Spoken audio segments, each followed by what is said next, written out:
What's up, people? Thank you for tuning in to post-match carnage. Liverpool nil, Chelsea nil. Two very, very mid teams playing a very, very mid game. It is what it is. I didn't really want to speak on it, but I must speak on it. I have to speak on it. I need to speak on it. And I hate speaking on my own. You guys already know. Um, I'm the only soldier, really. I'm going to admit it now. I'm the only soldier on Football Carnage. Can you make sure you cuss the rest of the lads? Because no one was able to strengthen, give themselves the strength to come and talk about it. But you know what? I found this fellow soldier, and I've got Huss with me. Huss, you know what? People can say what they want. Me and you are the real, true soldiers because we're here frontline talking about what we just witnessed. What did we just witness, bro? It was just one of those games. I think going into it, we knew what kind of game it was going to be, and the way it went, I don't think anyone is surprised by the scoreline or the way we played, the way both teams played. I think, pre-game, I was actually speaking to my mate who's actually a Chelsea fan, and he was saying to me, "We're going to lose." Now I messaged him back saying, "We're probably going to lose." So it's like both sets of fans are not very confident in their team at the moment, and rightly so because it's not been a great start for both teams this season, and it ended up being is exactly what we expected. Just a bit of a ball fest, and one of those games where we were wishing we probably didn't tune in. Yeah, you're right. You're so spot on. I must have done about seven different previews for different channels, platforms this week. And it was almost like we didn't want to play this game, both sets of fans. So if I was on a Chelsea channel, they were like, oh, you know what? You're crap, but you're going to batter us. And I was like, you're crap, but you're not going to lose.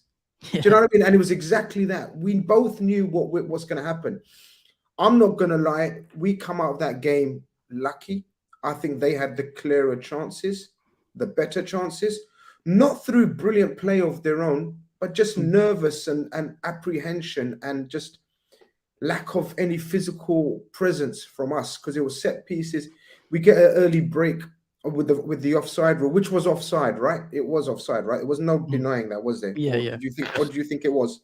No, I thought it was his leg, or his foot. Sorry, was just off, but it's one of those, I guess. Exactly, it is one of those. I mean, look, we're gonna get into the lineups and what you thought of the lineups when we get people. Can you guys smash up the likes button as you enter? Come on, this ain't easy. You know what I mean? Talking about Liverpool right now isn't easy. So um, I need all the encouragement and motivation I need. And likes inspires me. You know, when you like something, the other person feels appreciated. So they want to do more. Mr. Noor is in the building. He says, Grizz, you have to step up and bring us hope because that was shit from my phone. Bro, it was shit from my 60-inch TV as well. It was, I watched it in my car on my phone with my mates for the first 20 minutes. It was shit on my phone. It was shit on my TV. It was shit from every angle. People that were at the game were saying it was shit. There's no angle. There's no TV. Doesn't matter how widescreen, flat screen, phones, whatever app you watched it, that was dire. Normally, Hus, morning like early kickoffs have that feeling of lethargy about them as Mm. well. The crowd doesn't get a chance to get up for it, not enough time. People have traveled early from their homes, people have had lack of sleep, going into the ground, some are still rubbing their eyes. It looked like both sets of players and coaches Mm. probably had lack of sleep as well, right? Yeah, I mean, even when we're at our best, previous seasons, an early kickoff is always a bit. It was never our best like game. Mm. Even when we used to, last season, the year before, like I always thought early kickoff sometimes is a stumbling block. We don't perform as well, and obviously now we're not doing as well. It's not as a surprise that we've not. I don't know what it is. We'll obviously come on to discuss what happened, what went wrong, where we go from here. But yeah, it had one of those feelings early on that it's going to be like a not a great game, not for the neutral. I don't think Cagey. anyone enjoyed. I think, I don't know, was you going to say cagey? Yeah, a bit cagey, but lacking in quality from both teams. I think. Uh, sorry, I agree. Chelsea were the better team overall, but I think that's more down to just how Yeah. the quality of the game is lacking a lot. 100%. I agree with you. I don't think they were maybe we've been a bit harsh as Liverpool fans saying that they were the better team because we know how good we can be. And because we're so off our levels, we're looking to be a bit extra negative than we would be, if you know what I mean. Yeah. We weren't good by any stretch of the imagination. And we know they've been going through an awful patch as well. But it looked like they had a few more ideas in terms of how to create a chance. Whereas I honestly, Huss, I didn't know, I couldn't picture us creating a chance. I don't know how you felt. And I haven't felt like that about a Liverpool team since the Rafa days sometimes, or the Houllier days. Now, because Rodgers, we always used to be able to create chances, we just couldn't defend. Yeah. Right? And look, stop me, please, before I get too carried away, because you have to remind me that we have got none of our forwards fit. Yeah. Right? No Jota, no Diaz, no Bobby. Gakpo just walked through the door. Mohamed Salah's the only one who's part of the famous front three that we've had for the last, 6-7 years? So there's going to be times where we look a bit impotent up front. But I think that was as impotent as I've seen. I'm older than you. When was the last time you thought that you couldn't see us scoring or creating a chance or looking a threat? Can you remember a time or a team? Well, apart from this year, in terms of Klopp, I think it was that 6th game, when we went on that 6-game loss streak during COVID. During COVID, yeah. But that 6th game, it looked quite like we couldn't string any attacking play together. Yeah. But apart from that, I think you'll have to go back to someone like maybe a Hodgson or a Rafa, where we look like we need a spark. And I don't know what it is, because I still feel like we had a decent team out. That's probably the best team we could currently play in terms of what we have available. Well, Nunes wasn't fit to start, so we know that. It might have been a different story if he was like 75% fit. Obviously, he was actually he probably was about 75% fit, but we couldn't risk him. Got a couple of super chats before we continue. Yo, what's good? Oh, mate, neither team, neither player. I don't even know who. We'll get onto it. Who you thought was man of the match? Give us some shouts, guys. What you think? Because I haven't got a clue. I don't even know if anyone deserves to be a man of the match. Do you know what I mean? Grizz, I need you to explain to me what Klopp was cooking, putting Elliott left wing and our natural left winger Gakpo as a damn striker. Is he high? Yeah, we're gonna speak about that right now, bro. I didn't understand that. I did not understand that tactical choice of selection. I didn't understand the personnel-wise. I understood Elliott had a very good game. I actually thought Elliott was lively. I just don't think he's got any attributes to play as a left winger in a Klopp system. So, and look, people already know my views on Gakpo. I'm not gonna make every show and every chat about Gakpo. Right? It is what it is. He's Cody Gakpo. We've bought him now. We have to back him. We have to support him. And hopefully he'll get better and more comfortable once the rest of the forwards are around him. Because right now he looks like a duck out of water. And even everything around him is not right. There's none of the regulars. There's none of the main midfielders in form. Henderson, Fabinho, horribly out of form. Ox, Naby Keita looked awful today again. Thiago even had a poor game today. He had a very good game the other day. So there's no supply. Trent's not playing. No supply from Trent. Robertson looked shaky today. So to just pinpoint Gakpo would be harsh from my point of view. But I've made my feelings very clear. Hassa, what's your views on Gakpo? I haven't heard you speak on Gakpo. Well, when he was coming in, I didn't know so much about him. I've seen bits here and there, but I want to give him a chance, but yeah, I don't want to write him off straight away. I know a lot of fans are looking at Gakpo thinking, what have you bought or whatever. But I think he's played 4 games. The one thing I would like to see from Gakpo a bit more of is I want him to see do more, basically, because when I watch him play, I know the team's not, the structure maybe and the players around him, etc., isn't great. Mm-hmm. I want to see him take the game, but a bit more to the opponent. And I feel like you saw with Mudryk coming on 30 minutes, and you saw straight away that's what he's about. With Gakpo, I'm still yet to see something, but I'm not going to write him off. It's still very early. The team is not playing well, and when we get the rest of the players back with him, hopefully he does improve. But I do want to see more from Gakpo, and I'm willing to give him time, because I feel like no one's playing well in this team. And Yeah. if 100%. if the 10 players were playing good and it was just Gakpo that wasn't playing well, then would obviously be, There'll be more scrutiny. Yeah. yeah.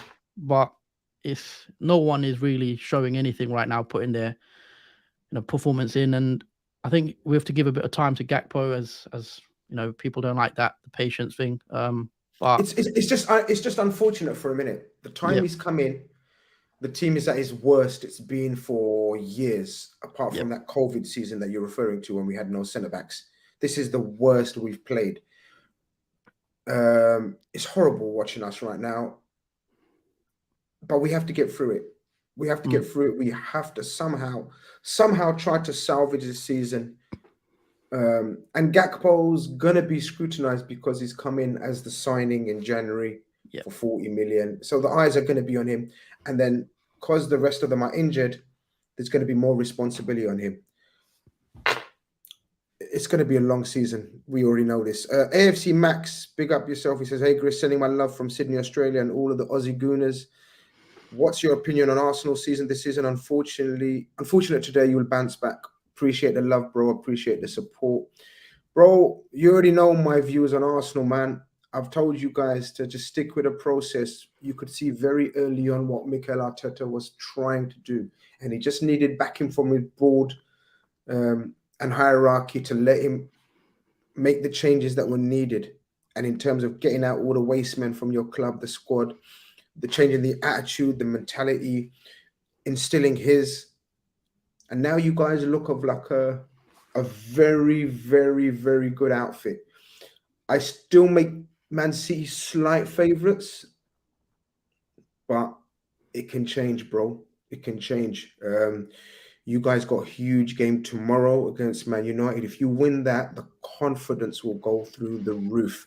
Huss, what's your opinion on what Arsenal are doing right now and Arteta?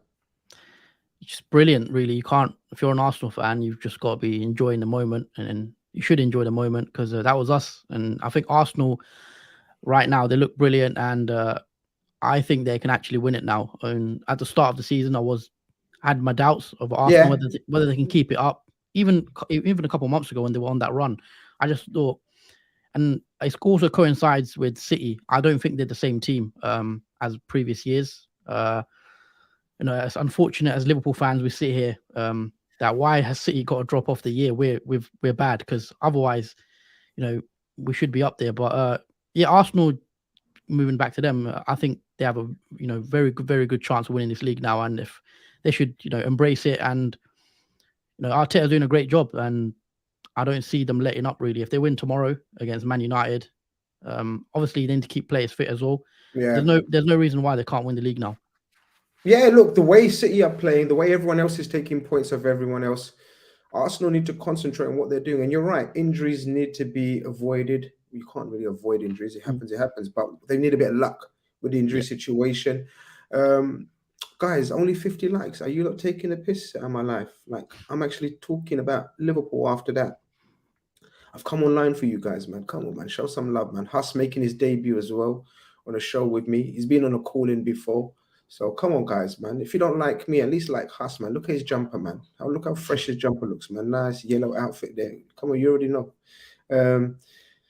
Yeah, man. Like up the stream. There was another super chat that I wanted to bring up. Sorry, give me 1 second. Serious investment. Akash says serious investment needed in midfield. At least 3 new centre midfields. Klopp can't fix something that is broken permanently. Don't want to shout unnecessarily, but can't see this happening under this ownership. Akash, I don't think there's anyone left out there that will disagree with that, right, Huss? We need, in my opinion, minimum 2 midfielders, like minimum. I agree we need 3, but minimum 2 midfielders, and we don't need minimum 2 midfielders. Like, what I mean mid, like, just like your squad potentials. No, we need 2 that are going to walk in and start the first game of next season. 100,000,000%.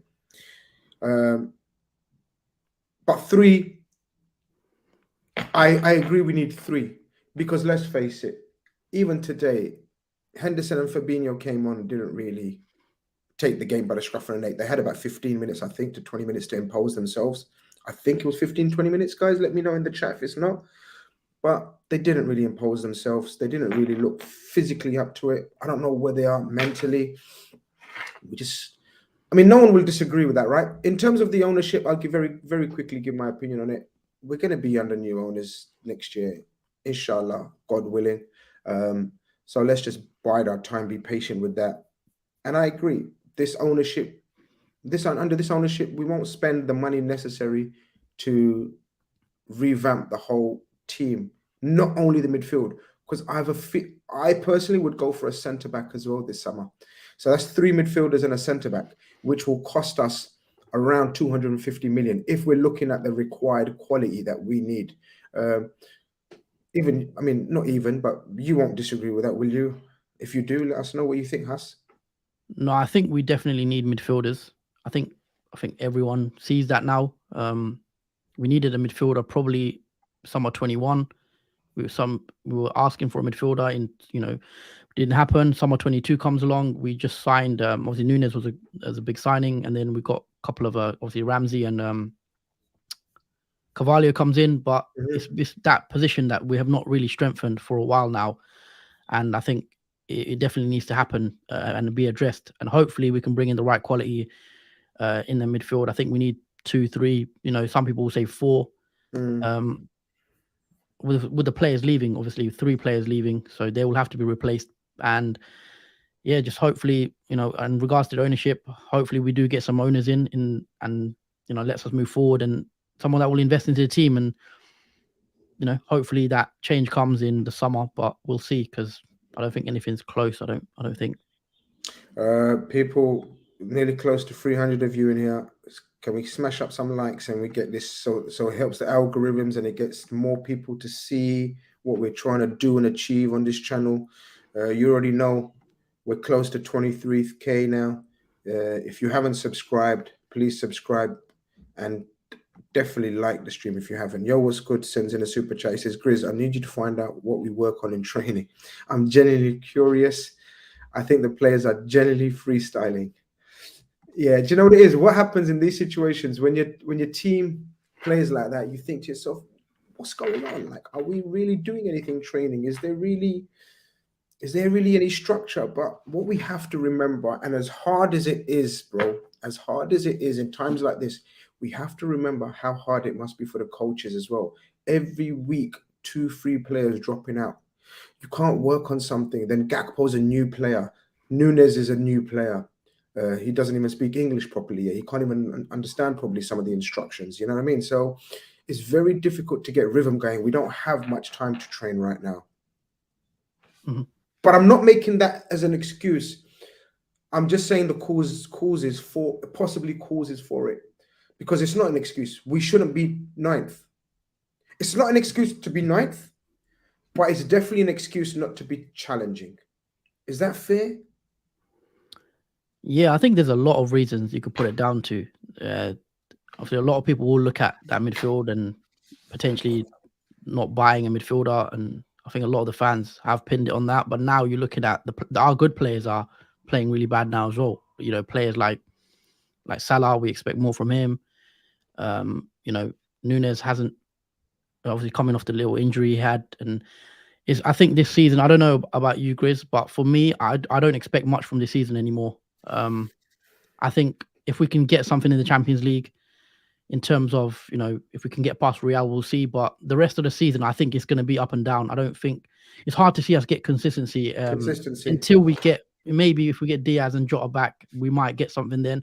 But they're not back till at least Feb, March, and it's hard to see how we get that consistency, especially internally when like I said, we don't have as many options as we'd like right now.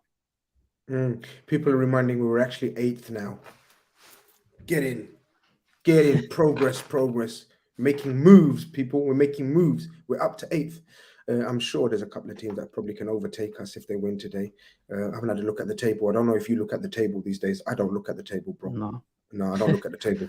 AFC Max comes in with a super chat. Says, did you see the 2 signings, Grizz, Trossard and a Polish centre-back, which I bother producing because I'll butcher his name. You got to back Klopp. Yeah, you're right, bro. You're right. Arteta's been backed fair play to your board, man. Fair play to your owners. I know you guys have had issues with your ownership, protests galore, moaning at them, this and that. But at the end of the day, you're in a nice, shiny new stadium. You've got a young, progressive coach. You've got a young, energetic squad, and you're adding to it just when you need to add to it. I mean, I don't know if you guys needed a centre back right now, but you've got a centre back, which is good. And you're flying. You're doing very well. Your whole club suddenly looks neat, structured, organised. And yeah, fair play to your owners. Sometimes you can't see through the murky mud. Murky mud? Is there such a thing as murky mud? But you know what I mean. Murky waters. You can't see through it. You think, club's finished. But now you can see light at the end of the tunnel. And we've been through that as well. Right now, it looks murky for us. And right now, I'm down. Huss is down. Most of the Liverpool fans are crying. And I get it. But I don't think it's anything as drastic as sort of other clubs haven't been through in the last few years. We really know that we're 2-3 strong, energetic, powerful midfielders away from challenging again. Or do you see more problems than that, Huss? No, I do believe we are a few players away from. I think we can get back up there again. I think, we've shown that, even in the COVID season where we finished third, and then we just all we signed was Khanage, because we knew desperately we needed a defender. We signed Khanage and we're back up there. I think now it's obvious we need midfielders. We need a couple.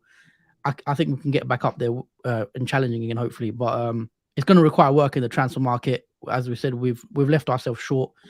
It's like, it's a bit unfortunate that we've let certain teams catch us, because I feel like we were, miles ahead of teams like Manchester United and Arsenal, and now they've completely, it's fair to say they've overtaken us, and we can overtake them again. But that will require us working in the market and hopefully addressing our issues.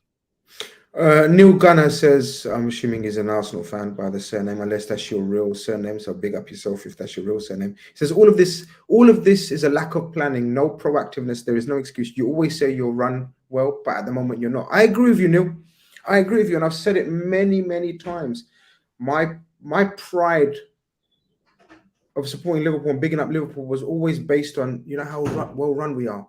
Because I like to be well run. Like, my personal life's not very organized. I'm the most disorganized person. But I like seeing other people operate in an organized manner. I just love it. I love when someone so organized knows exactly what he's doing, when he's doing it, how he's doing it. And our football club was like that from top to bottom. We had a football structure in place. We had a sporting director in place. We had the best analysts in place, down to the nutritionists, down to the fucking throwing coaches, set piece coaches. Everything was in sync. And in the last 12 months, starting from the very top, the owners are looking to get away because they can't afford to keep up with the rest of the big boys in terms of money and finance, because they want to operate in a certain way and they can't afford it. At least they've been honest. We can't handle Newcastle, Man City, Man United, how they're going to take out loans, spend the owner's own money. They've said we can't operate like that. So fair play to them. That's caused uncertainty. Sporting director leaving. What was his name? Michael Edwards. Yep. The one who takes his place, not even completes a year and decides this ain't for me for whatever reasons, right? And the reasons will come out eventually. Don't want to speak about it now today. He leaves. The doctor leaves. Backroom staff leave, include top analysts that were the secret to our success, because it's not just Mohamed Salah, Sadio Mane, Michael Edwards and Jurgen Klopp. There's a whole heap of secret people working behind the scenes that enable us to become the machine that we are. And I was proud of this. Don't know about you, Huss. When I used to talk to other fans, I used to say, yo, you lot wish you was run like us. And they used to be well jealous. They say, you know what, your club's sick, man. The way it's operating is so smooth. You make 40 million pound signing, you turn him into 100 million. You never spend over 40, 50 million on a player, apart from Virgil and Alisson, game changers. Like, you buy one or two, the rest is all 30 to 40 million pound players mid. You never hear about drama, controversy. You don't have any issues with the ownership. But you see what happens right from the top. There's a bit of, what's the word? The connections become a bit loose, and it's just filtering down through the whole system. And now it's finally showing on the pitch. And you're right, bro. You're right. We're not run at the moment well at all, and we're paying for it. Would you agree with that, or? Yeah, I mean that's with pretty much any line of business. Once if it's not correct at the top, it's not gonna filter down well, and you're not gonna get success. And there's uncertainty with the ownership, and I think that has now maybe impacted us as well on the pitch. We're seeing it more, but hopefully we can get that uncertainty sorted out. Whether they minority investment, whether sell the whole thing, because I think we need stability again. And like you said, we're the world. We were seen as a well-run club. There's hundreds and articles wrote on us about the way we operate, and everything from our dietitians to Ian Graham and the nerds.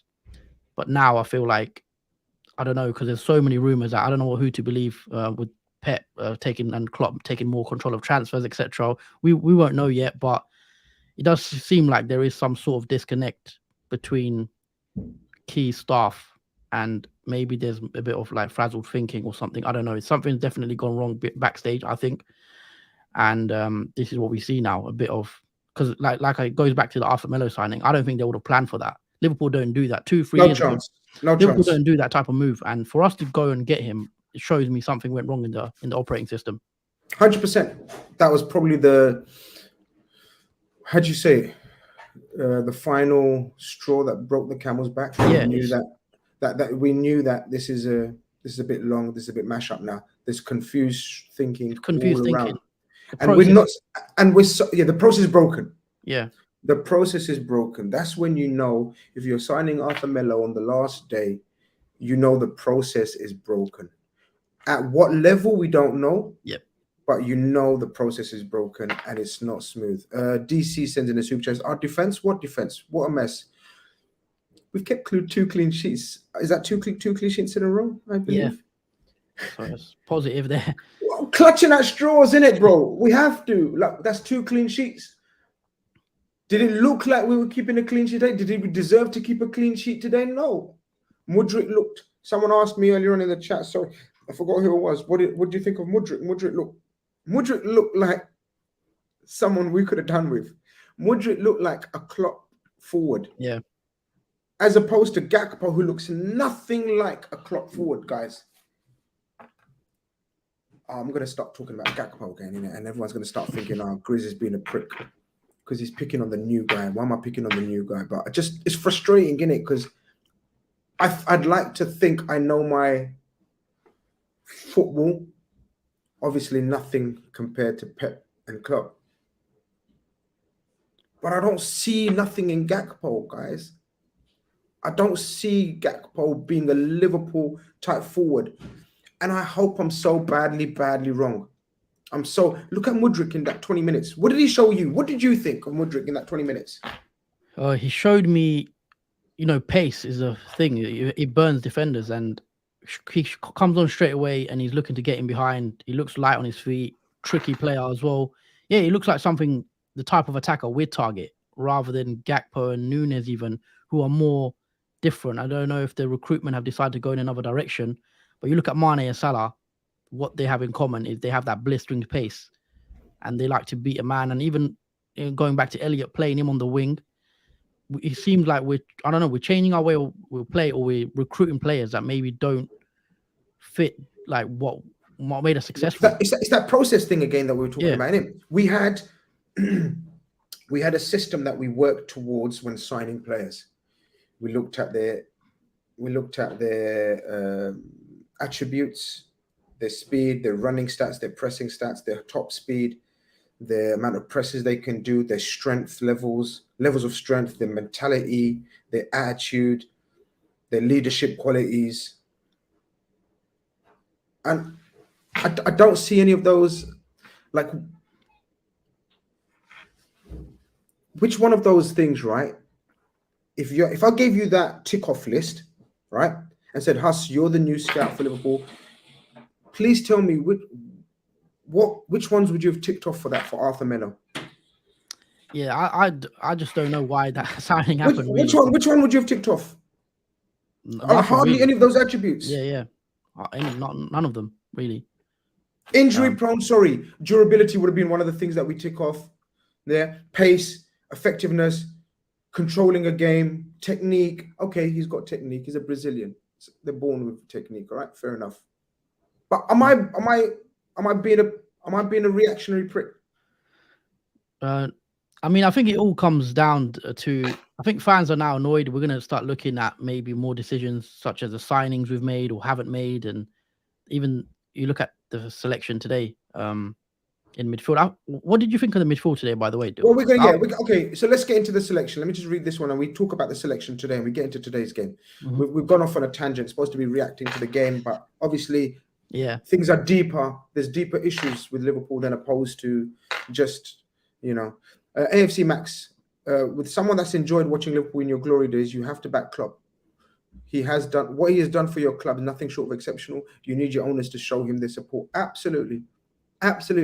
Jurgen Klopp, I think, made another error today, but he's not immune from criticism. But he 100% has to be backed and needs to be backed. There's no way I'm calling for Klopp ahead of ownership change or anything else or certain players. No way. Klopp's the least of our problems. Let me tell you that for a fact. Before people start making stupid noise and agendas against the Klopp. He's made errors. Sometimes when you panic and you've got so much issues and the pressure builds, you do start making errors. But I think he just needs to relax and compose himself. And this is where you need a good, strong number two, people around you to slow you down and start thinking calmly again. And that leads me to what point that you made. That lineup. What was the thing that stood out to you in that lineup? What did you think when that lineup came out? So the positives about the lineup, I was quite happy to see Bashir start. I thought he played pretty well against Wolves. I thought he was my man of the match against Wolves, and I liked how he played. So I thought he's starting again because there was doubts whether Klopp would revert to type, play Hendo and play Fabinho. So I was glad he started Bashir. He went Keita, Thiago, so I was happy with the midfield. The back four kind of picked itself, I thought. Yeah. And then the front three, I had a slight worry or issue with it, with Elliott playing on the left, because I thought Elliott would play on the right, Salah would be down the middle, and then Gakpo would be on the left. Yep. When the team, obviously, when we started playing, I saw Elliott was on the left, and I was a bit confused as to why we decided not to play Salah down the middle. So that was the only other thing I thought. Maybe he could have changed Elliott onto the right to start with. And other than that, we had no other really any options to go with to change it, because Nunes could have started, but he wasn't fully fit, so we couldn't have played him. But I would have just liked Salah to play down the middle instead of Gakpo. That's the only change I would have wanted. But other than that, I was happy with the midfield, because obviously we know Fabinho has been struggling, Henderson's been struggling, and I think most fans would have wanted to see them drop for Bashir today, and I thought he did okay in bits, but he got a booking as well, so that early booking, didn't it? It didn't help, does it? Doesn't help. And I feel like we did struggle to control it. I think Chelsea had, especially in the first half, Chelsea I still felt had majority possession, control more than us. But I think Bashir has still proven to me now that he's now involved in the first team conversation. First team conversation, yeah. But again, and then this is not a dig at Bajcetic, however you want to say his name. He shouldn't be. Yeah. It's because of the lack of form, levels of performances that are being shown by more senior players and members than him. Yep. Bajcetic should be coming on like Steven Gerrard used to come on when he started off, the odd sub appearance. Crowd lifts themselves when he comes on, a big cheer, young player coming on, just 20 minutes here. Maybe a Carabao Cup game. He shouldn't be starting a 12:30 midday kickoff against Chelsea at home after just being played pretty much 90 minutes against Wolves a couple of days before. I get all of that, what you've said. Like, it was positive from Jurgen Klopp. He rewarded him with a start. I get it. But you're asking him, look at the pressure we're under. Look at the huge game this was. Like, not in terms of we're going for the title or two teams at the top of the table clashing or any of the domestic cup finals last season. The pressure, whoever lost would have been bottom half. Yeah. And we're asking Bajcetic to be our number 6 and stopping Chelsea's every attack. It's so unfair. Yeah, I agree. I mean, I think it would be different if we were challenging or near the top because we're not doing so well. I'm at a stage where I don't mind seeing these other players play because they can't be any worse than Fabinho and Henderson. So I don't mind. I think we're at a stage where, we're 9th or 8th. I don't think it's really that bad to give those players a chance, but contrast that to last season when we were going for the league. I remember I think we played Tottenham and we started Tyler Morton due to injuries. I think that's a different scenario where now it's like he has to. Bashik is arguably one of our better midfielders now. The last 2 games I've seen him, I'm happy to actually play him in there, and I didn't have any issues with it. But I do understand that he shouldn't really be starting, but I think needs must now, and it just shows that we're crying out for a midfielder, that we're happy to see Bashik start now for us. Messi sends in a super chat, says, why is it Casado or no one? Same mistakes time and time again. I agree. Same mistakes time and time again. It's very apparent to me, apparently, from what I've heard, that he wants Casado and no one else right now. He's willing to wait until summer to throw the whole budget or whatever budget he will have if this ownership stays. As I said, I don't believe it's going to be the same ownership. I keep telling you lot. That's if you want to believe me, you can. If you don't want to believe me, no problem whatsoever. I genuinely believe we'll have new owners for that window. Of course, a lot of reliable journalists, respected journalists, suggest that it's going to be minority investment. Let's see what happens. Let's see if I'm wrong, and if they're right. But yeah. Guys, get the likes up, man. Apparently, it's not even 100 likes. What's going on? Nice debut by Huss. Sean says, thanks, Grizz, for having him on today. No, thanks to him for coming on today, man. I called him last minute. So there you go. A bit of love for you. Don't get carried away, son. Still not enough likes, though, peeps. So, all right. It's all good talking about Huss and, like, you know what I mean, and his yellow jumper. But smash up the likes, man. Smash up the likes. I saw the lineup. Everything was okay. You're right. The back four picked itself. Salah had to come back in the team. The only position, apart from the midfield, and you've discussed the midfield, and we've discussed the midfield, right? Yeah. Thiago and Naby had to start after their performances. The only decision, in my opinion, was Fabinho or Vegetic, because Henderson's playing horrendous. Forget Henderson for right now. He's my captain. He's my club captain. He's a legend of the club, but he's been absolutely atrocious this season. And so has Fabinho, though. So I'm not going to differentiate between them. I'm sorry. I'm not going to pick on Fabinho and not pick on Henderson. I'm not going to pick on Henderson and not pick on Fabinho. They've both been trash. Thiago has slightly been better than them, right? But even today, he was awful. But overall, Thiago's been better than them too, right? So he plays. Naby's given a chance in the Carabao Cup. He deserves his place. Again, he didn't take the game by the scruff of the neck, though. So all Naby fans, including me, he didn't take the game by the scruff of the neck, was he? He wasn't influential, was he, Huss? Did he do anything? No, I don't think Naby had a great game. We thought, yeah, you know what? This is why we spent 55 million on Naby Keita. He was bullied, not bullied, but he was playing up against Gallagher, and a young guy. Yeah, Paul. Are you serious? Yeah, I think most fans have given up on Keita now. If he's fit for me, I'd still start him right centre mid ahead of our other options. Maybe that is due to being the best of a bad bunch. I don't know. But I think, yeah, most of us know what Keita is now. If he's fit, we just probably play him and then look to move him on in the summer. It hasn't worked out, we know, for many reasons. But yeah, I think he's just one of those that, for me anyway, I don't know if others agree, I still think he's our best right centre mid currently. And that's not saying much about the other options, maybe more so that. But yeah, he wasn't good today. No, I don't think he done enough anyway to help support the attack.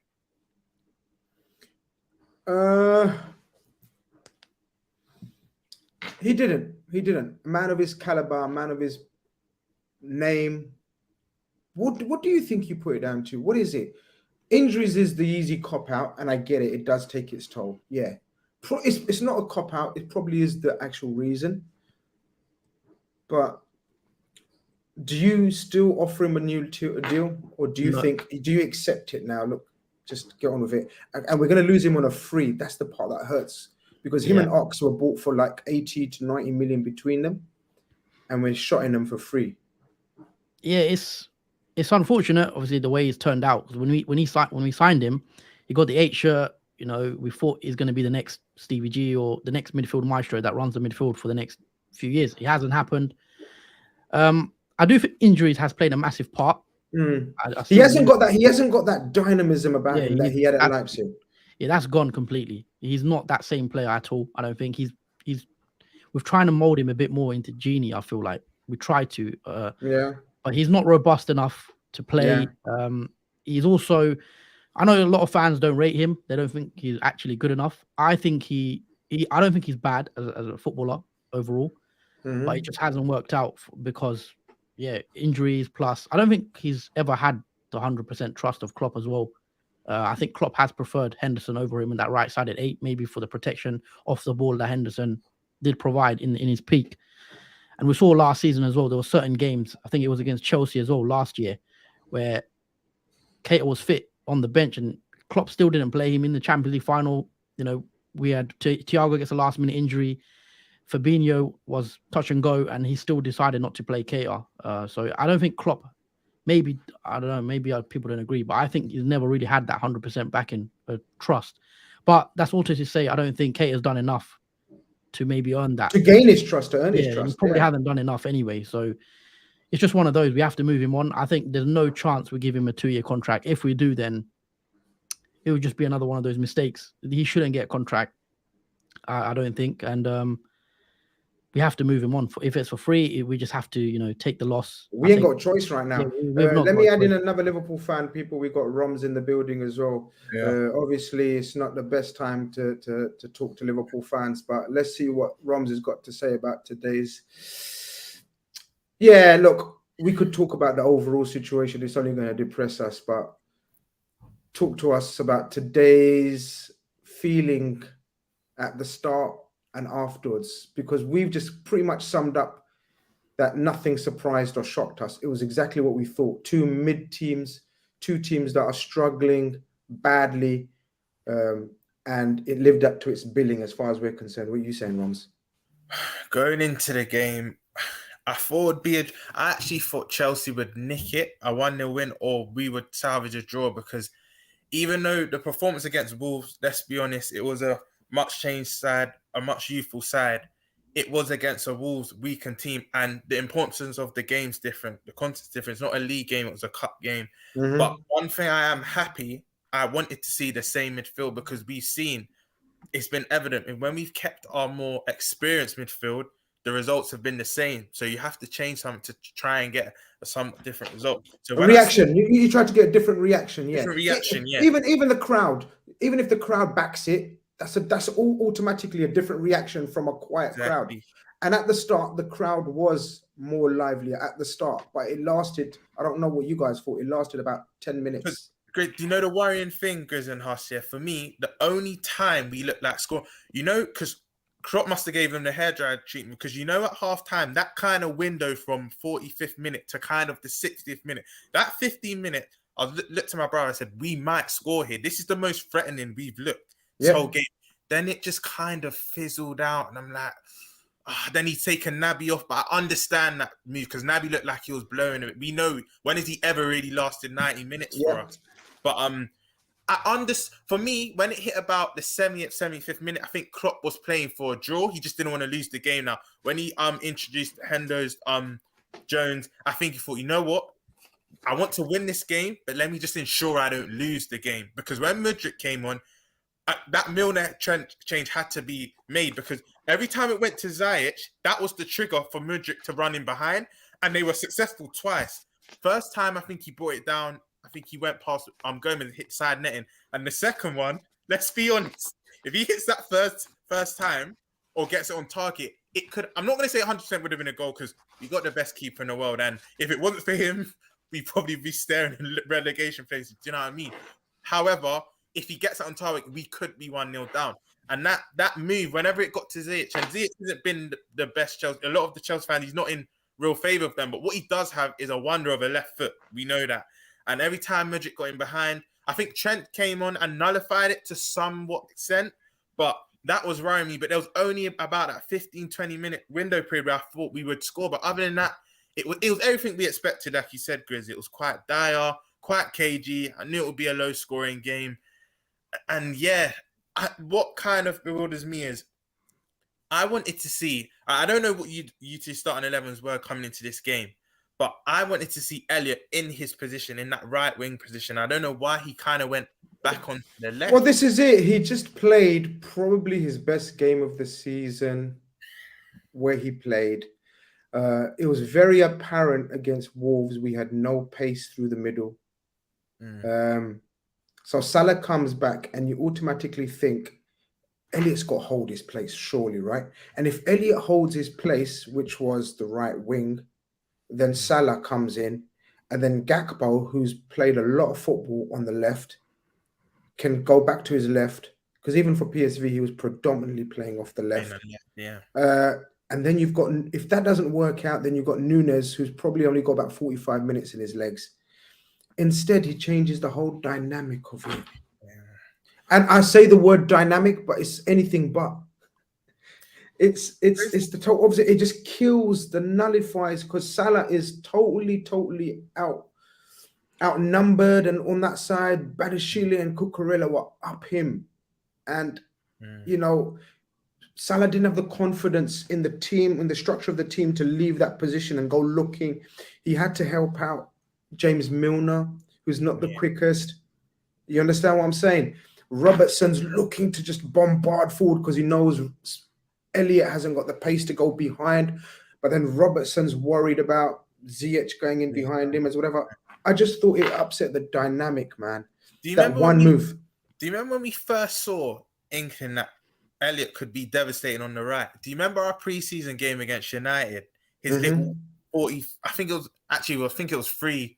It was 3/3, so it was like 3 different starting 11s. But I remember, I know it was preseason, and I know the importance of the game is different. But when I saw Elliott in that right wing position, I thought, we've got to play here, but you're not going to displace Salah. You're just not. So it is hard to kind of fit him into the team. But when I saw him when I saw the starting lineup against Wolves, I said Elliott's going to have one of his better games. You could just tell. It's where he's most comfortable. You saw it at Blackburn as well. He predominantly played in that loan move. He predominantly played on that right-hand side. And it's where he looks most threatening. And when I saw him kind of go to the left, I thought, I understood why Klopp did it, but it's just frustrating as a fan because we know we would probably get the best out of him on that right-hand side. But yeah. You say you understood. I didn't. Huss, did you understand? Like why he done it? I'm not joking. I don't get it. Honestly, you guys are saying you understand. Well, Roms is saying he understands. I don't understand. Huss, do you understand why he done it? What's the thinking? Yeah, the problem with Elliott is Salah's going to be right wing no matter what. He's not going to break in there. But what Klopp could have done maybe is what I wanted to see is Salah down the middle, Gakpo, who probably prefers to play on the left. He likes drifting out wide. So Gakpo could have went left and keep Elliott, give him another game to see can he do it again on the right side. So I would have done that. But yeah, I didn't really understand Elliott because the thing with Elliott, I think he does lack that pace really to play out wide. And that's my concern with Elliott. Check this out. I actually thought Elliott's touches were crisp, clean. His touches, he looks vibrant. I hate shitting on Elliott because I think he's one of the most hardworking, and I know it's just people hate hearing that. Like everyone says, hard work should be a pre-given. It's not. Trust me, innit? Look at other players in a lot of clubs. It's not a given, yeah. But he's got an attitude to learn. I think he's got nice technique. You can see he gets the ball at his feet. He's just not blessed with physical attributes to take him to that next level. And that's nothing.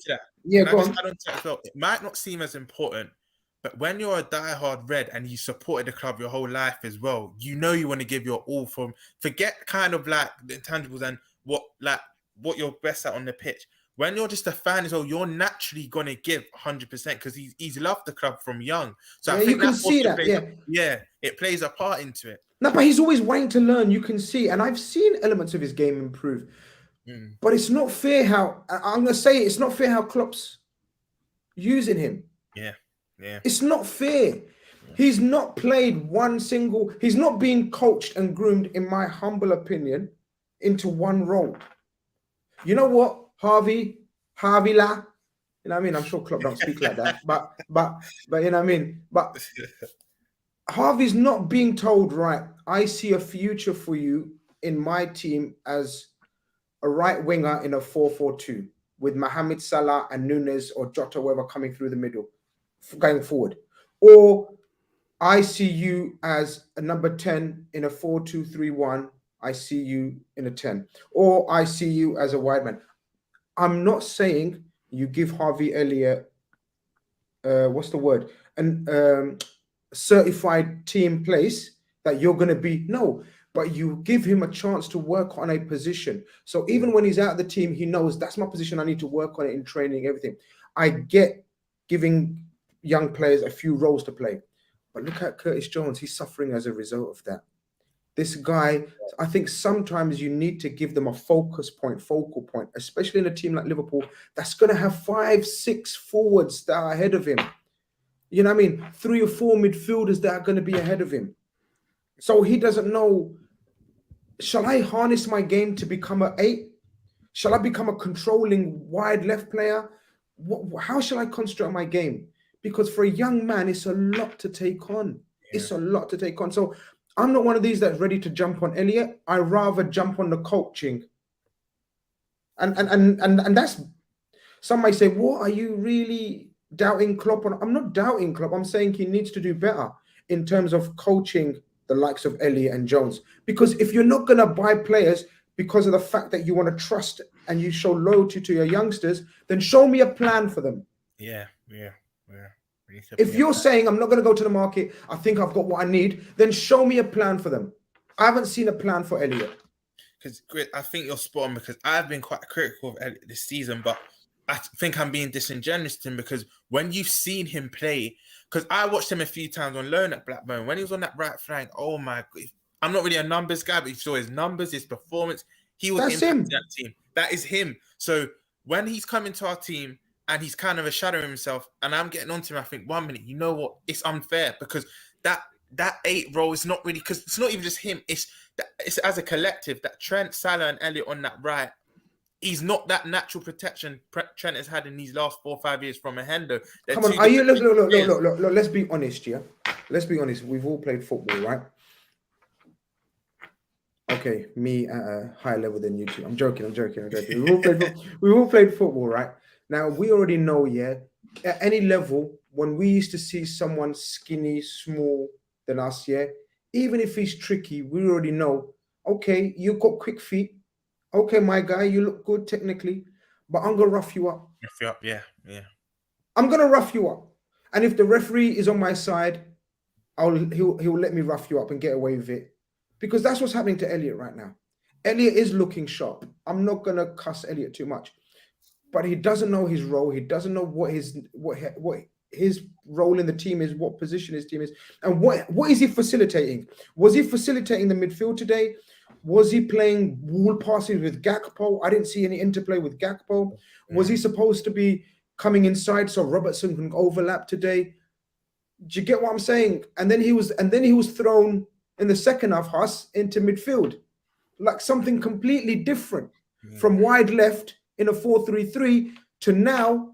He took him off for Naby, didn't he? No, sorry, he took Naby off. No, what did he do? He took Naby off. Yeah, and put Elliott in midfield.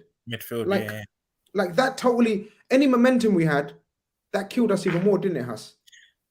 Yeah, I just don't think Elliott's archetypal Klopp 8. He's not. In that sense, Klopp's decided to play there. If he wants to mold him into a different player, he's not. Maybe he could do that, because he did it with Wijnaldum, but Wijnaldum has the natural, like, physical attributes. That's what I'm saying. If he's gonna mold him, Klopp will have to, live and die by his decision, because I don't think he's an 8 at all. I don't see him making it as an 8. And is he going to make it as a wide player when Salah, Mane, Diaz, they have that blistering pace? Where that's what we're used to under Klopp. So unless he changes the way we play, maybe playing with someone that is more of a controlling player, that like for example, not comparing them, but Foden likes to pass and intricate play, and is he going to do that, or what does he want to use Elliott as? Because I don't see him being an 8 or even a winger long term. So, and it's not because I think he's a bad player. I want to make that clear. I think his attributes and skill set isn't maybe a 4-3-3 in a Klopp team. And I think that's very fair to say that. I don't think you're being unfair to say that.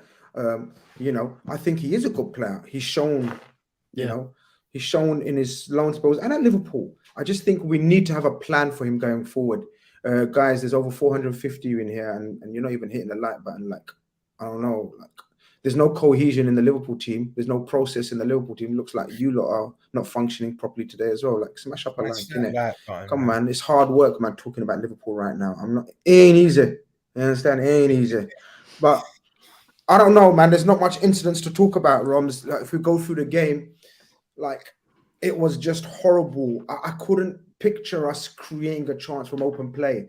And I was telling Huss, they were causing issues mainly through set pieces, because normally we've got Fabinho 6 foot, Henderson 6 foot, Virgil 6 foot plus, Nunes 6 foot plus. None of them are playing. They're being replaced with shorties, basically. And so every time Chelsea got a set piece, like Joe Gomez, for example, right? I don't know what to say about Joe Gomez anymore, man. I don't know what to do. He was good against Wolves. He was magnificent against Man City. You just when you think he's done, he puts in a performance, and you think, no, he's got the physical attributes. He looks quick. I don't know. And then today he looked so uncertain again. He's giving Alisson horrible back passes when Klopp's going like he's basically the choice of pass or the decision making. It's just not. It's causing panic. A lot of panic, and I've got sentiment to him because he's literally from down the road from where I'm from, but it has to go out the window because he's setting the tone to panic. Like you even said, there was an incident in the last 10 minutes where he's kind of played it back to Alisson, but Alisson, it's like Alisson knew he would play him that risky ball because Alisson was already pointing, no, don't go back to me. He played to Alisson and they nearly intercepted. Nearly intercepted. And it's sad because when Joe Gomez signed that deal, I thought, cool. Is he signing this deal for him to be the future, or is he signing a deal just to preserve his resale value? I wasn't sure.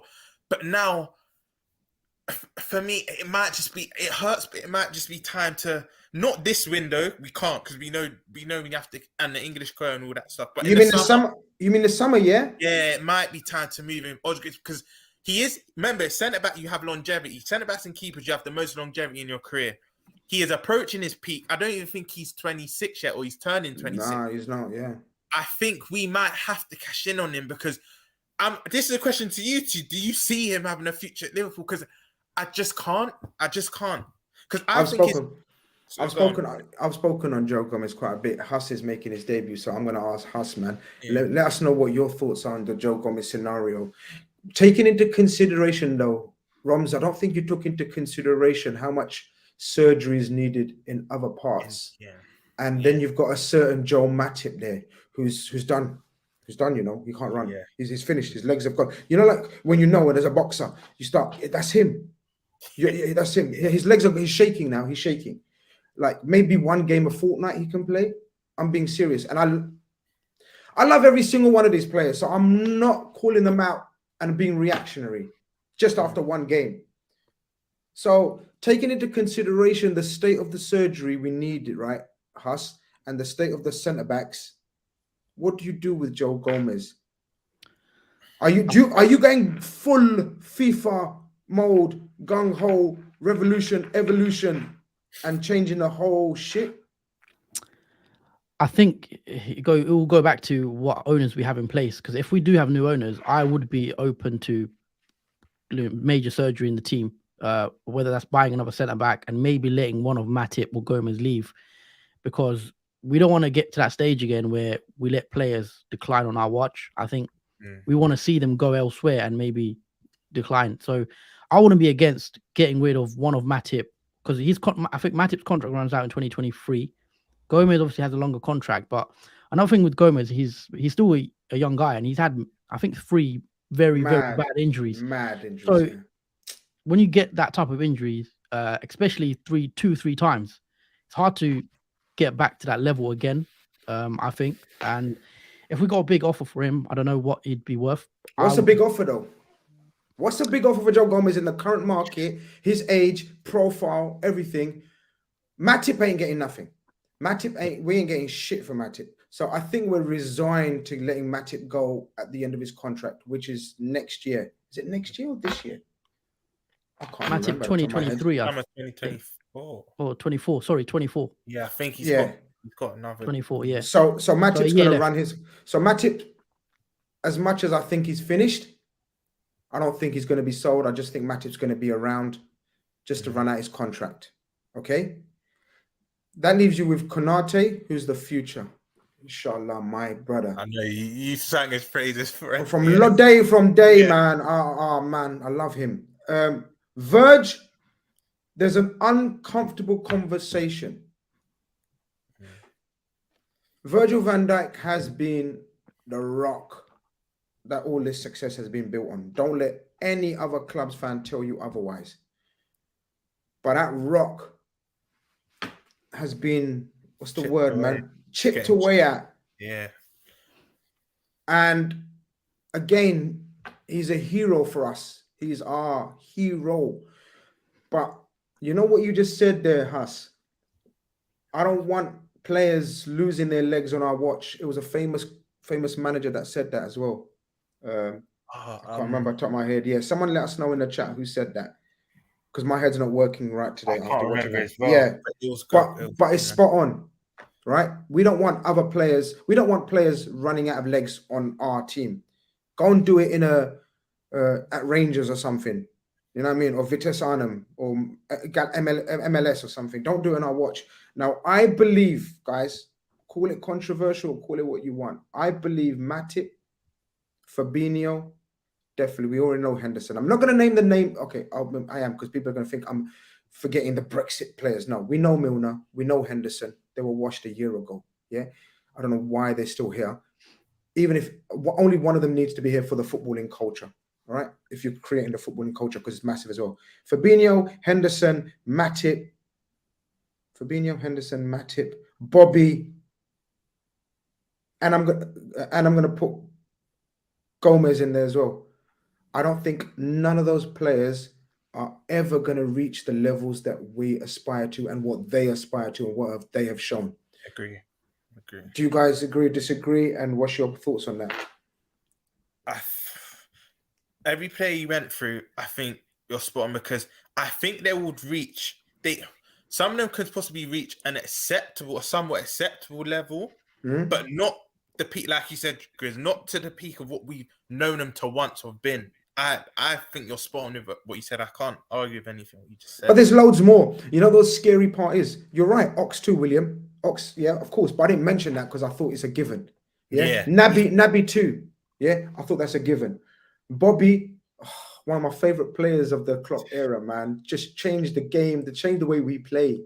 Do you know what I mean? It was so enjoyable watching him. It's like he's one of those guys that I would pick in my team every time in a 7-a-side, 5-a-side. Bobby, because he knows how to relax the ball in every situation you give him.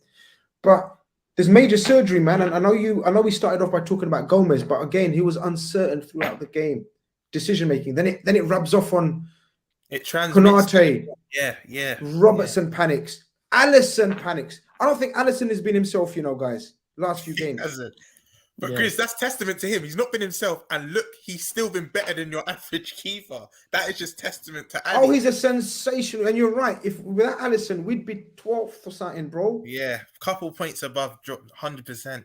He saved us. So look, they have chances. They get a disallowed goal, half time. As you say, we rally a little bit after 15, 20 minutes. I see pressure, but I just think we're going to score a lucky goal, a scramble in the box. We might. A deflected shot from Thiago. Even that, he doesn't get a clean strike. Yeah. Gakpo, who I've been praising in terms of technique, in terms of striking the ball. Even Gakpo didn't strike the ball. What was your thoughts on Gakpo? I've spoken about Gakpo every stream this week, and for the last 2 weeks, I've got Huss's opinion on him as well. Speak on Gakpo. I heard you last night on the Big Six, and I think you hit the nail on the head. Gakpo is going to have moments at us, moments that are going to blow us away, get off of our seats. He's going to give us good moments. Yeah, one of those strikes is going to end up top bins, you know. Yeah. Because he does that shit. He does that shit. In a big game as well. Yeah. And crowd's going to go mad and we're going to say, Gakpo has arrived. Yeah, and fans will be like, see, and they'll be at you, Grizz, see, look, you were wrong. But I don't think he will play that consistently. And you know what, right? I was listening to a podcast that Didi Haman did, and he said Gakpo might have to, Klopp could mold him into that 8 role at Liverpool. And at first he was getting slated. I've got a new phrase. I call him Gak Linton. Because when Didi Haman just said that, right? I thought, no, at the time I thought you're crazy. But then when I'm seeing his attributes, I'm not saying he'll definitely be an 8. But I put it like this, I see where the idea came from when he did that. But in terms of him being a success at Liverpool, I hate to say it, and like you said, Grizz, I hope I'm wrong because we want the best for all of our players. But I can't see him being that guy. And this is where he kind of has less pressure than, let's say, a Nunes because of the price tag. And let's be honest, price tag plays a big part in the modern game. If, let's say, he does flop, God forbid he doesn't, but let's say he does, it's not going to be as devastating as it would if a Nunes did because, let's be honest, I think it was 37 mil we paid for him. I think that 40 Yeah. Let's just say 40 mil. Let's just say 40 let's say 40 mil. In the modern market, that's chicken change. Let's be honest. The way football is going, that is not a lot of money. So if he was to fall, it'll be disappointing, but not as much as let's say a Nunes. So in an 8, I would one day like to see it because I can't, especially once Diaz and Jota come back, I can't see him starting much games at all. Well, if Bobby stays, like I believe he's going to stay, and Bobby staying as well, he's going to be 6th choice. Yeah. Or do you not see him ahead of anyone? I think you're spot on. I think he is 6th choice. Honestly. This is what I'm saying, innit? Amajit sends in a super chat. He says, "Can we get refund for the hotel we booked in Istanbul?" From doubters to believers, back to believers to doubters again. It's mad, innit? In a matter of what, 8 months, 6 to 8 months. Like we were flying, going for the quad. Life's different, man. Life's different. DC sends in a super chat. He says, "For Klopp to stay, overhaul needed." We already know that. I don't think there's anything or anyone, whether you want to say you're a top red, whether you're a toxic red, whether you're a bottom red, level-headed red, whether you're a foreign red, local red, whatever kind of supporter, Liverpool supporter you are, if you cannot see that there needs to be surgery in this squad, football's not for you. Facts. Don't try to twist it in any other way. Football's not for you if you don't think surgery is needed. Whether you think major surgery is needed or, under general anesthetic, that's up to you. But there's definitely surgery needed. Hus, you're suggesting if we get new owners and if we got the means, what you ID? Let me hit you with a scenario of 300 mil budget, 250 to 300 mil in the summer, and you can wheel and deal as well at the same time. I know I've just put you on the spot, but what you doing like overall? Like you don't have to be precise because I've just put you on the spot. But what's the major surgery that you're doing with that 300 mil? The major area I'd look to strengthen, of course, is the midfield. I'd be looking to buy 3 or 4 players in there. I'd let Keita go. I'd let him run his contract. Let him go. I'd let Ox go. I'd let Milner go as well. And I'd basically make Henderson the new Milner. So stay around the squad, play, reduce minutes. So he'd become the Milner role basically. And then I'd go look to buy, if we have the money to go buy Bellingham. Well, you got 300 mil, so yeah, tell me, bro. So Bellingham I'll try to get him in. It looks like we want Matheus Nunes. If we can get him in, I'd go break the bank for Caicedo and try to get him. If he hasn't moved to Chelsea already, I'd look to get him in. Okay, hold on. That's 140, 70. That's 140. How much is that? 210 you've spent so far. 210 you've spent so far. So I'm just keeping up to let you know. Like, and the other player I'd go look to buy someone cheap, because we can't just go buy 100 million players everywhere in midfield. So I'd maybe look for someone like a Manu Kone from Gladbach. So you're buying 4 midfielders. Yeah, and then Oh shit. And then I look to raise some funds elsewhere, selling players. Maybe I wouldn't mind selling if we got any bids for Gomez, even Andy Robbo. If we got a bid, if we got a big bid, I'd be looking to get rid. So can I need to know your thinking behind that one. Yeah, debut. This is Mudryk levels of debut. Yeah, this is crazy. Yeah, I think I wouldn't be against selling Robertson, not because I think he's not good at anything or anything like that. I think he's great still. And the reason why is I could see it's for squad planning, because like I said earlier, I don't want to see these players drop down and decline on our watch. And I don't feel like we've maybe done as good planning as recently, and it's led to this. So I would be open to selling players like that I see potentially are on the slide. I don't know if you guys agree or not, whether you keep Robbo or not. I'd keep him, don't get me wrong, but if we got a big substantial bid, I wouldn't be against it, just because I'd look to buy someone younger with more legs. And even Tsimikas, I'd probably look to get rid of him, because I think we'd do with a new left back. But it's not because Robertson is bad or anything. It's just he's getting to that age. I think he's turned 29 in March. Yeah.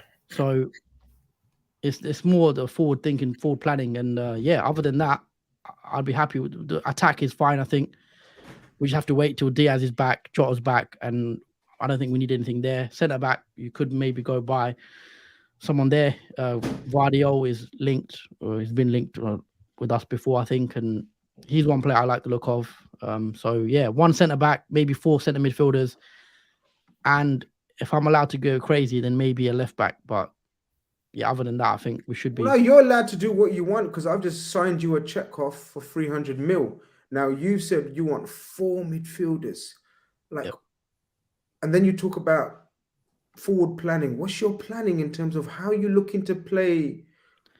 Because all right, so you've got 4 midfielders, and pretty much, unless I'm mistaken, okay, Khanage may be a good squad option. Yeah. But you're picking pretty much 4 first teamers, and you've got Thiago still. You're keeping Thiago, right? Yeah, keeping Thiago. You're keeping Fabinho. Yeah, that's where I think I'd be willing to let Fabinho go as well. If we got any bid, I would be selling Fabinho. I'd be letting obviously I said I'll let Keita go. So Fabinho is the one I wouldn't be against seeing leave if we got a good bid for him. Rums, you can comment on that, and then what you doing with if I give you 300 million in the summer now? I think a lot of what you said makes sense, but for me, Robbo's just a bit too premature. If you'd said maybe like I said, he turns 29 in March. If you'd said maybe even I think next season's too premature. If you were to say maybe in 2 years' time, I could hear it, but Robbo's entering his peak. So he's in his peak, and I still think he has 2-3 years at the top. You're seeing out in our whole starting 11, you're seeing he's the one that can normally last the 90, and his energy levels don't have a drastic drop. This is why I said the injury was kind of a blessing in disguise, because he needed that. We saw before his injury, Robbo looked spent. In a lot of games, he looked spent. But since that injury, it kind of gave him a rest. Not going, obviously, Scotland not qualifying for the World Cup.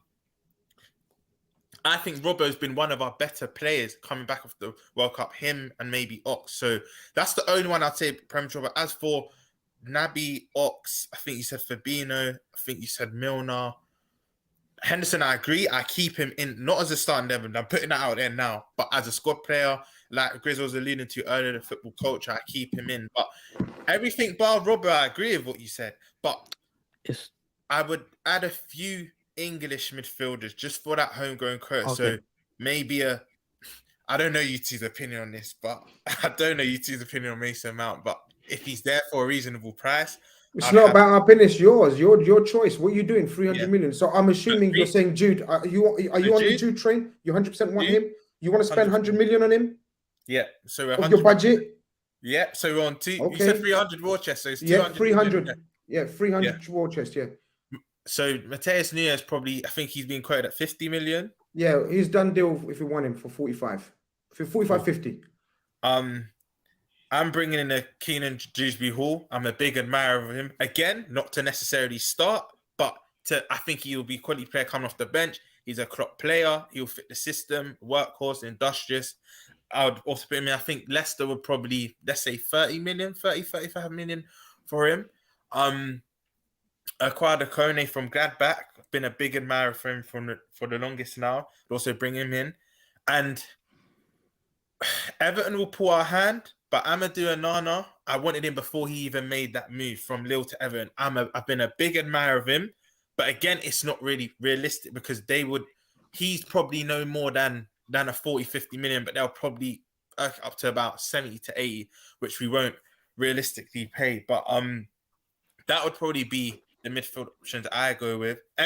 So you're going for 4 as well? Or both Yeah, of you guys are going for 4 midfielders. Are you lot that pissed off with the midfield and the state of the because 3 That's are a whole but in one window, isn't that too much? Like how we go on justify 4 midfielders because in one window. Now for me, I've seen a lot of fans say this is a transition season. But for me, this isn't really a transition season at all. We've signed 1 player, Nunes. Nothing should have really changed at all. It should have been seamless, really. We get rid of Mane and we're bringing in Nunes. For me, if we bring in 4 midfielders, I'm willing to next season just say, you lads, show us what you got. And the year after is the year I think we should be looking to, win it again, potentially the title. Because for me, when you buy that many players, 3, 4 midfielders, I'm willing to give next season not a pass or anything like that. It's more letting the lads gel and the new signings and getting used to it, and then maybe challenge the year after.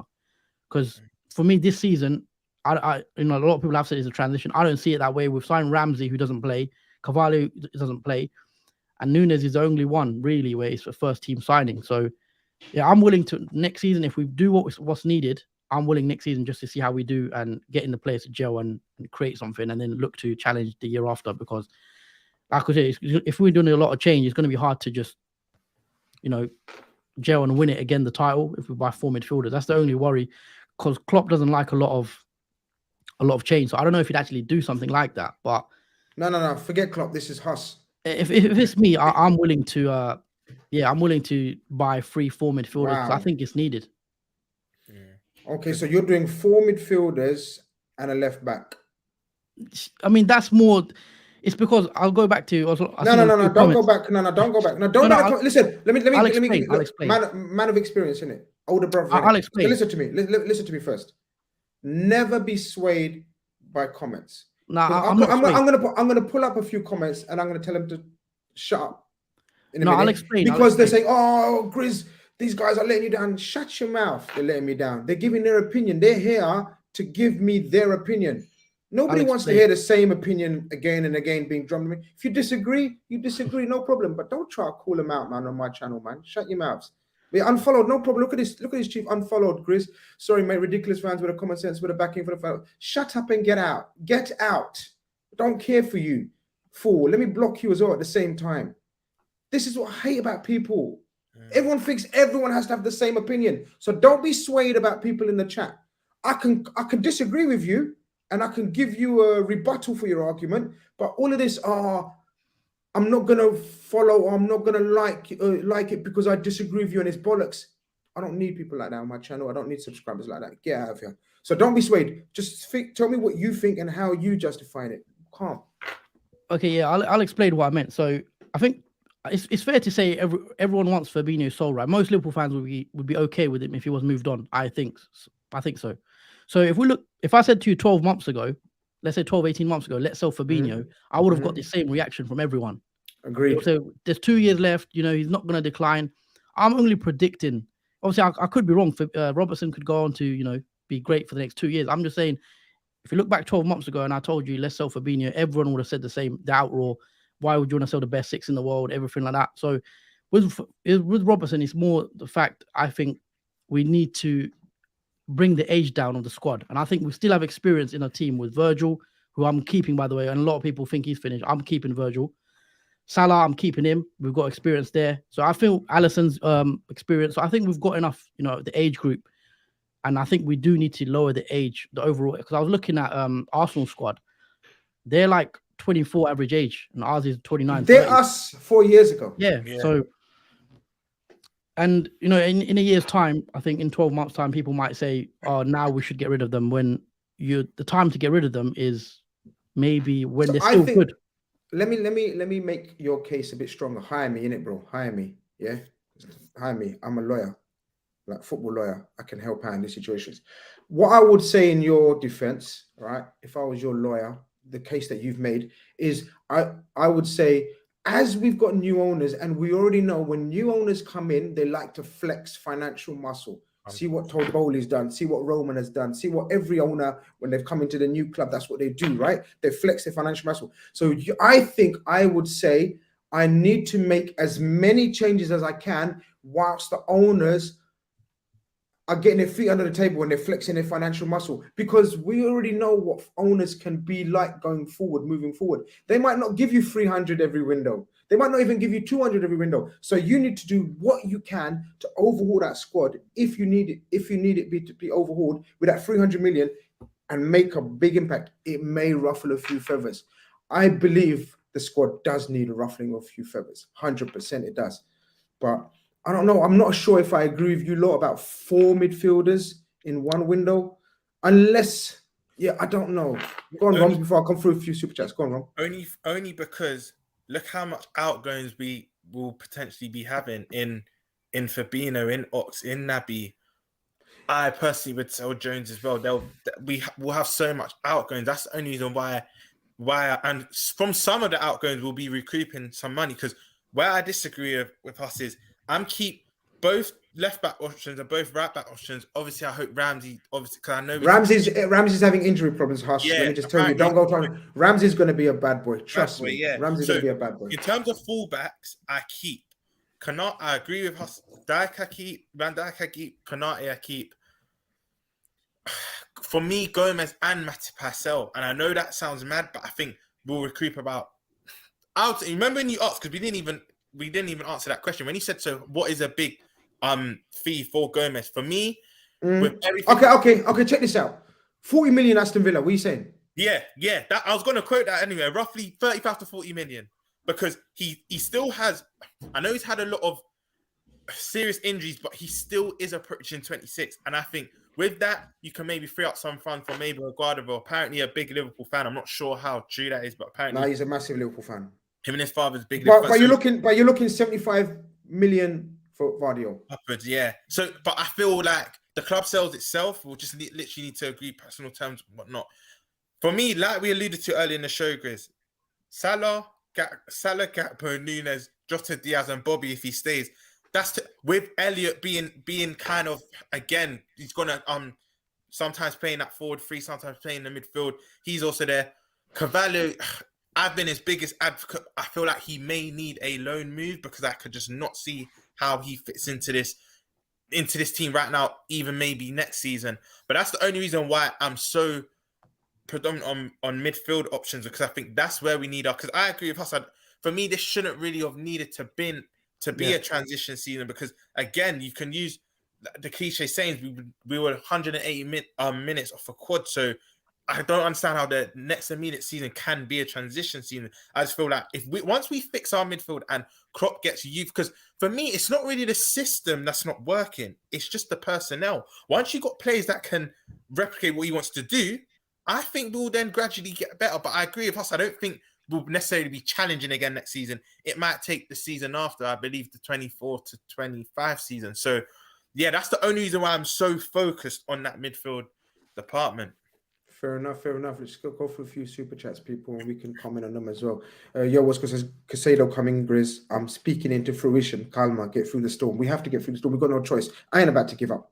I ain't about to say, yeah, that's it. That's our team's dead. Finished. I ain't looking to support Brighton. No, man, I'm still. By the way, people, Brighton are losing. They're losing. We've made ground on Brighton. You know what I mean, bruv? Small battles. We have to win the small battles, like Jurgen says. Win our little challenges for now. Look, the situation with Casado is our number one target for January, but Brighton are not budging. They want 75 million for him. We're not looking to pay 75 million for him. If Chelsea bid 75 million for him, like I believe they will, on Monday this week, they'll get him. if he doesn't go there, I'm pretty certain he's waiting for Liverpool in the summer, people. That's our only hope. From what I told you lot from Casado early, that Liverpool want him. It's come out now that we do want him. We're not willing to pay 75 million. And I can understand that, even though I'm desperate for him. I don't know if I understand that. But whatever it is, it's 75 million. We're not willing to pay that right now. If he doesn't go to Chelsea, the brother has got his heart set on us. That's all I'm saying. But they will pay what they need to pay because that's how they're operating right now, right? It is what it is. Grizz and gentlemen, Dinesh Karai, big up yourself. He says, Grizz and gentlemen, do you think Liverpool drop back 5 yards, play teams on a break with Thiago and fullback passing for forward until the summer? No, he won't change the way he plays. He plays the way he plays. Even today, he knows he's got quick centre-backs in Khanage. And to be honest with you, they didn't get in behind us today. It wasn't too much of a threat. They tried making second man runs and third man runs with Mount and Havertz and Mudryk later on, but they didn't really. They weren't getting through us like recent like games have been recently. So I think we have, but that's because we've got more energy in midfield. Midfield, yeah. To give them less space. Big up, Big K's in the building. Yo, Big K, what are you saying? I see, obviously people will know Big K from RedFellas. He says there will be a minimum of 2-3 homegrowners play needed as well.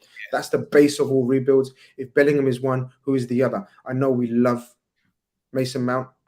I love Mason Mount. But you're Mount fan as well. Yeah, big up Mason Mount.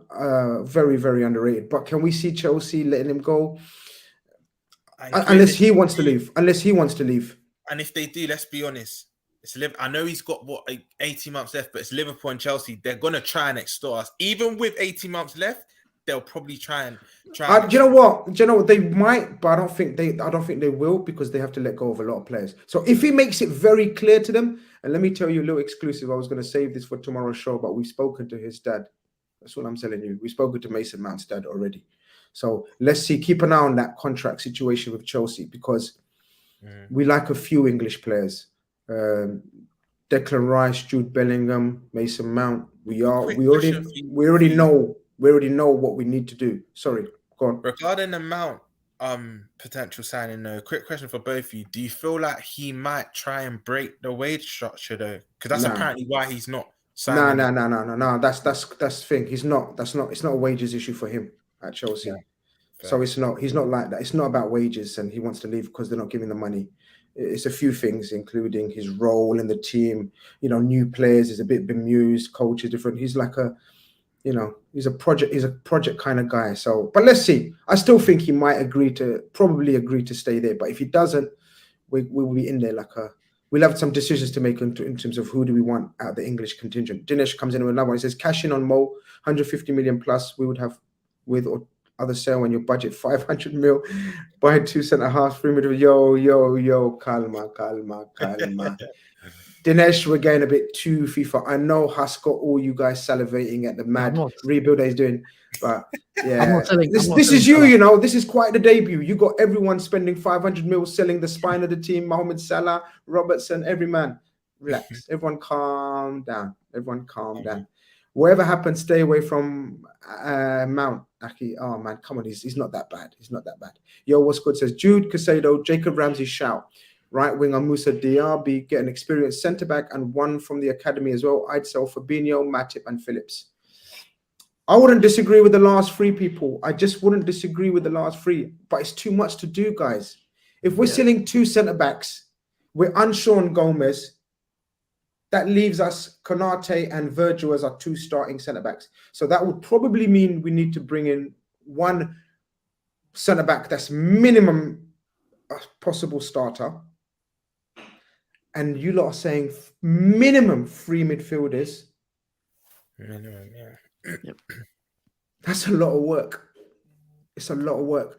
But look, we come to that. Look, we the reason why it's a lot of work is because, as you guys have said, it didn't need to be like this. It did not need to be like this. If we had done 1 major signing in the last 2 even, I'm not even saying 3-4 windows, one extra signing in the last 2 windows in that midfield, I would have been calm, you know, people. I would have been calm. If we got, let's just say, the equivalent of a Moises Caicedo, the equivalent of a, let's say Nunes, let's say if we got, forget Jude. Dortmund didn't want to sell. We already know we want him. If we had Nunes and Caicedo in the current setup, I'm calm, you know. I'm telling you now, we're second or third. Maybe not Arsenal levels, but I'm okay. Even with the injuries to our forwards. By the fact that we haven't got nothing in our midfield, we're relying. I don't know if you missed the show, Rums. We was talking at the start. The pressure on Bajcetic to be our starting player at midday kickoff against rivals Chelsea is crazy. We're relying on Elliott and Caicedo, Elliott and Bajcetic. It's true. I missed it, but that was my thinking as well. It is crazy, but just because we've been seeing the same sort of performances and results, I still, off the merit of Tuesday evening as well, I still would have started him. But I hear what you're saying. The fact we even have to start him. Yeah. No, but we're starting him. We're starting him because not because he's mad, not because he's our new Busquets or Casemiro. We're starting him because the others are so off. Yeah. Literally. How stinky are Fabinho and Henderson? And I keep saying Fabinho and Henderson. I hate this pick on one player. Yeah. Matip's been stinky. Henderson's been stinky. Fabinho's been stinky. Thiago today was pretty stinky. Like some of his wayward passes. How are you trying to disguise no-look passes, playing him into the danger midfield when you've got a young 18-year-old? Thiago, are you an idiot? Yeah, it was crazy. You do that when you've got man like on your wavelength, like Xavi with you, or I don't know who he had at Bayern Munich. I can't even remember. But, you know, if you got other people on your wavelength with you and they know exactly what you're doing.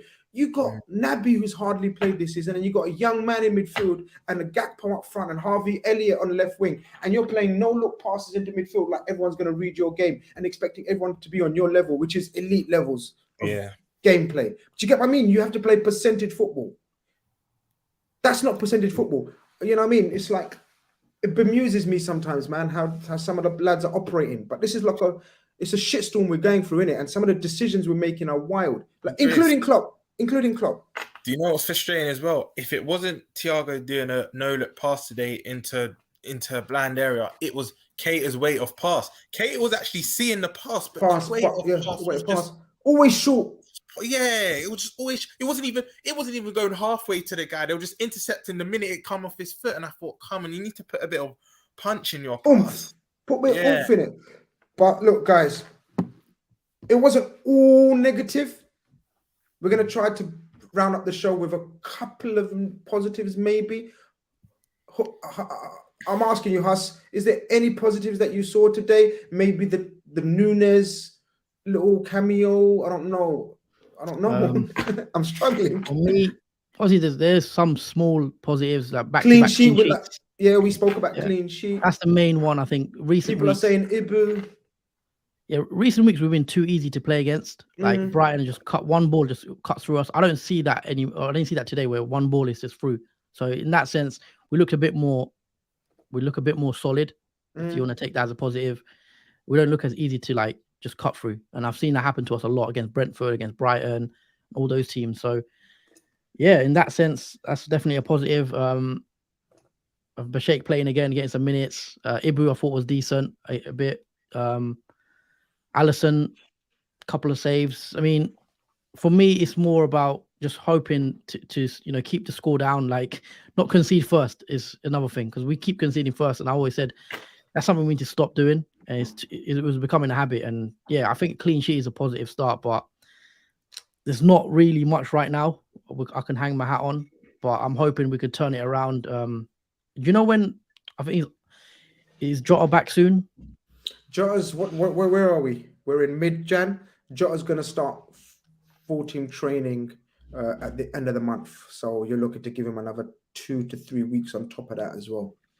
Because has he started light individual? I read, yeah, he started light individual. But I guess just echoing what Huss said, that I would say, first of all, clean sheet, back to back as well, like you two said. It's something to work with. So yeah, it's kind of a foundation. I don't know, to build. You know what I mean? For me, I don't know about you two. I'm a big admirer of Núñez. I think again, price tag brings a lot of scrutiny onto him, but I know you sometimes, you know, what we were saying about Gakpo. I hope I'm wrong, but I just can't see him being a long-term Liverpool player. Núñez, I can. I know it's chaos. You can say what you want. Price tag. He's not done all of that stuff, and he didn't put himself in good stead with the early suspension. Start of the season, but there's something there, man, and I think he's going to be a special player for us. When that is, who knows? And in foot, we don't really get a lot of time anymore. But I think Núñez's cameo off the left, I love him on that left, man. And this is why today maybe would have been a bit too premature, but if Klopp was to play Salah in the middle, Elliott on the right, and Núñez on that left instead of Gakpo, I know, again, you just come back from an injury and you didn't want to rush him, so I get that. But if he was to, I would not have been complaining. But I think Núñez's cameo, I don't know what you're saying about Bajicic. I know it was a big game for him, but I think he somewhat did well after the yellow. Yeah, 100%. Do you know what I love about him? Do you remember when Fabinho was in his prime? And what did we used to love about Fabinho and what was spoken about? How he used to be a front foot presser. Yes. So there's a difference in pressing. There's a difference of ways of how DMs shield. Well, there's many different ways. But one of the ways that we were known for was being front foot. So Fabinho would leave his position as the deepest DM or the deepest player in that midfield and go and target their player that was going to get the ball off their back four. Yeah. Let's say a Jorginho or whoever. Yeah. Go up high. I love that about this kid, you know, and he's brave when he does it. You know what else I love about him, Grizz, as well? By the way, I'm not saying he's scratched by any means. We know that one of the best hits I've seen in my lifetime. However, the way he likes to receive the ball under pressure, I like that. He doesn't really hide. And I love seeing that, especially at his age. And I think we're patient on Bajicic. I think he can be a very, very big player for us in the future. But I think he had a good game. Núñez's cameo, the clean sheet. I think Robbo, you might just say it's typical Robbo, a lot of energy, but I think he was getting into very good positions. Ali I don't even know whether this is a positive anymore. It's just the norm. It's becoming the norm. He's been our one constant throughout this whole season. But I'd say the main positive is the clean sheet. If I had to nitpick, that would be the main one. The fact we didn't lose clean sheet, even if it is temporary, just until Brentford play, we've gone 8th, can potentially stay there by the time the weekend ends. So we didn't lose. We didn't let them gain on us because they're shit as well. Yeah, they're shit as well. So I'm not taking too much of a positive from a draw because I'm pretty sure most other teams would have beaten us today. Like, because they can't score as well. You got to remember, they're like, 60 feet in 9 or something? Something crazy, like that. Yeah, so they're not full of confidence. But neither are we. And you could see the confidence in us sip away near the end. But as you guys said, we didn't lose. We go again. And we have taken the positives. I thought Bajicic was a positive, 100%. I think Núñez was a positive. Gakpo, we're seeing, I like the confidence of him to continue shooting. He's not being shy, which is fine. You know, sometimes what forwards start doing is just laying it off every time. Yeah. Doing the simple things. He's still trying to make space because that's his forte, you know. His forte is make a little bit of space and bang. Left foot, right foot. He's one of those shooters, just pure shooters. So he's going to score a couple of bangers and we're going to say, yo, but he needs time to work on his overall game. I think we can't judge him until everyone's back. Everyone's back, and then there's time to put scrutiny on him. Núñez, hopefully, obviously, it was obvious that he was not fully fit, but again, look at the chaos he caused in that last 5-10 minutes. Do you know what I mean? He nearly done something, full ball, full of the foot. You know, Trent should have taken a touch. Do you remember when he got to that ball? Yes. If Trent takes a touch and composes himself, Trent scores. Trent leans back. And that was like a Robbo finish from the other side. Yeah. Spot on. It is what it is, man. We didn't lose. Chelsea didn't gain on us. We didn't gain on them. Brighton are still losing. So that means we still, you know what I mean, gained a point on them. I think they're above us, innit? So we gained a point on them. Yeah. And look, it's something to work on. People, mad love in the chat as always. I'm about 20 likes short of 300, which is a nice ratio. I'm not going to lie, for a Saturday afternoon. I don't normally do random Saturday afternoon streams, but I thought, let me talk, man. Let me talk. Let me talk, man. You know what I mean, I need to talk on Liverpool, man. Rom's nice one for popping in. Okay. Thanks for having me. No problem, Haas. Hope that debut wasn't too. A couple of people came for you still, but that's a good sign. When people come for you, trust me, that's a good sign. That means you've made them think and trigger their brains, and they can't take it. You know, the calm ones hear what you say, they disagree with you, and they talk back to you in a footballing sense, and respect your opinion, but come back to you.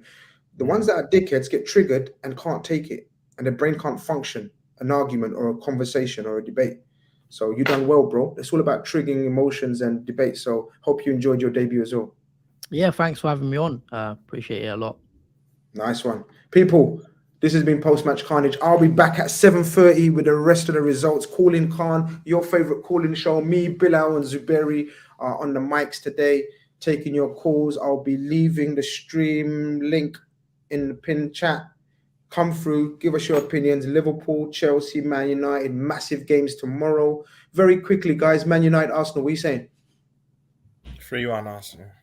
Are you serious? Yeah? Okay. Huss? I'm going to go 2-1 Arsenal. It's going to be a tight game. I think it's going to be tight, you lot. I don't know. Let's see. But call in Khan, 7:30. Make sure you're there.